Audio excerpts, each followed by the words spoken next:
Hi hello అండి, welcome back to the channel language foods and blogs. అందరూ ఎలా ఉన్నారండి? బాగున్నారా? సో బయట చల్లగా వర్షం పడుతున్నప్పుడు వేడివేడిగా ఏమైనా చేసుకుని తింటే ఎంత బాగుంటుంది. దట్టు ఇది గార్లిక్ చికెన్ కబాబ్ అనమాట. సూపర్ టేస్టీగా ఉంటుంది.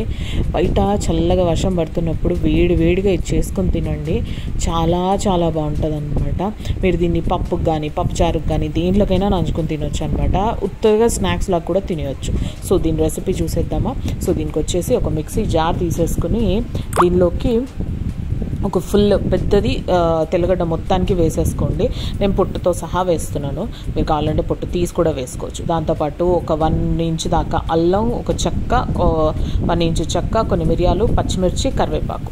సో దీంట్లో మనం కారపొడి యాడ్ చేయమన్నమాట. సో ఈ కారం అంతా కూడా పచ్చిమిర్చితోనే వస్తుంది.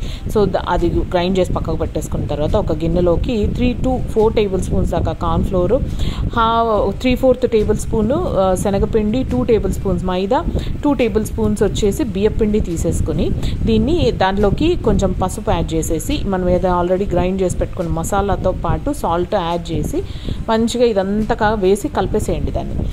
దీంట్లోకి వాటర్ యాడ్ చేయాల్సిన అవసరం ఉండదన్నమాట.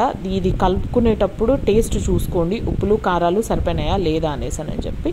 దీంతోపాటు ఒక 1/2 కప్ దాకా పెరుగు యాడ్ చేసేసుకొని మొత్తం అంతా మిక్స్ చేసేసుకొని, నాకు ఉప్పు తక్కువ అనిపించింది అందుకే ఉప్పు వేసుకున్నాను. ఉప్పుతో పాటు ఒక ఎగ్, దాంతోపాటు ఒక 1/2 లెమన్.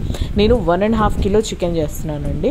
సో దానికి ఈ క్వాంటిటీ తీసుకున్నాను అనమాట. మీరు మీకు తీసుకున్న చికెన్ క్వాంటిటీని బట్టి చేసుకోండి. సో ఇదంతా మంచిగా మిక్స్ చేసేసుకున్న తర్వాత దీనిలోకి మనం వాష్ చేసి పెట్టుకున్న చికెన్ యాడ్ చేసేసి మొత్తం అంతా కలిపేసి కనీసం అంటే ఒక 1 అవర్ మ్యారినేట్ చేసి పెట్టేసేయండి. దీన్ని ఇట్లా మ్యారినేట్ చేసి పెట్టడం వల్ల ఏమవుతుందంటే మీకు మసాలా అంతా చికెన్కి పట్టి చికెన్ను పెరుగులో నానడం వల్ల జ్యూసీగా అవుతుంది అనమాట.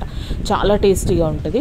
సో 1 అవర్ తర్వాత ఆయిల్ పెట్టేసుకొని చికెన్, ఆ ఆయిల్ వచ్చేసి మీడియం ఫ్లేమ్లో ఉండేటట్టు చూసుకోండి, మరీ హై ఫ్లేమ్ అయితే పెట్టొద్దు. మీడియం ఫ్లేమ్లో పెట్టుకునేసి చికెన్ అంతా మనకి కావాల్సిన క్వాంటిటీ చికెన్ ఆయిల్లోకి వేసి గోల్డెన్ బ్రౌన్ వచ్చేంత వరకు వాటిని ఫ్రై చేసుకొని ప్లేట్లోకి తీసేసుకున్నారంటే సూపర్ టేస్టీగా ఉండే గార్లిక్ చికెన్ కబాబ్ రెడీ అయిపోతుంది. వీడియో కనుక నచ్చితే ప్లీజ్ లైక్ చేసి ఛానల్ని సబ్స్క్రైబ్ చేసుకోండి. ఓకేనా? Thanks for watching.